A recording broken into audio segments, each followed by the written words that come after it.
Did you know you were going to be in radio, or did it just sort of happen?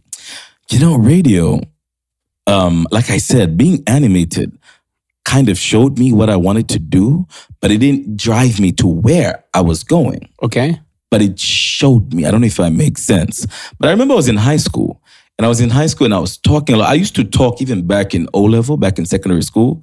They used to call me Baba Ushauri. Because I was usually like a prefect or a monitor or like a chairperson of the class where I'm just standing there trying to give everybody hope. And, like, in a way, enough has always been resonating with me, but I never got the word enough, the context. But as I reached high school, I was an entertainment prefect. And Entertainment prefect. Well, I used to love making people happy because I think... I wouldn't say I'm the most altruistic person in the room, but one of my biggest joys is to make sure people are happy. Like, I would feel bad if I make you feel bad. So the opposite being, I want you to feel good. And that will bring me happiness as well.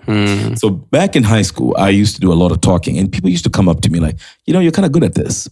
I used to be great at books, but I wasn't the best talker on stages. Okay.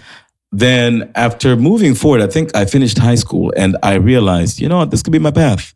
And I followed suit, went along with my passion, pleasure, and pain, triple P. And it made me. And here I am today talking to you. So how did you get into radio? I got into radio. I think that's, by the way, one of my biggest achievements in life. I was just done with high school.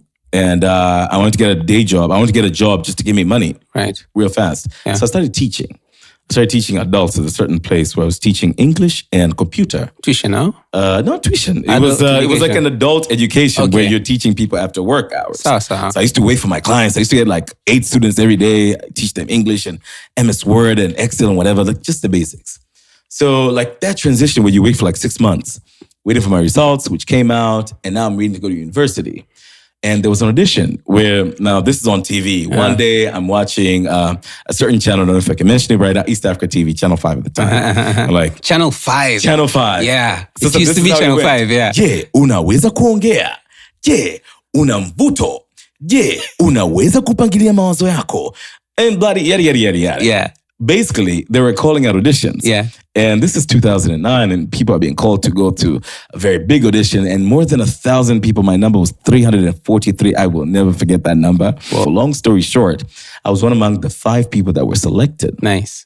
That for me was... selected to go to Channel 5. Channel 5. Right. Now, from there, out of the 5 people, some people were chosen for TV, some people for radio. Okay. And I was told I have a radio face, which I do accept, by the way. A radio face isn't bad because it means you can tell a story for days. Right. But if you have, TV face, good for them. As in, they are expressive. People want to see the bravado. Yeah. But me, you want to hear the theater of the mind. Which I want to display.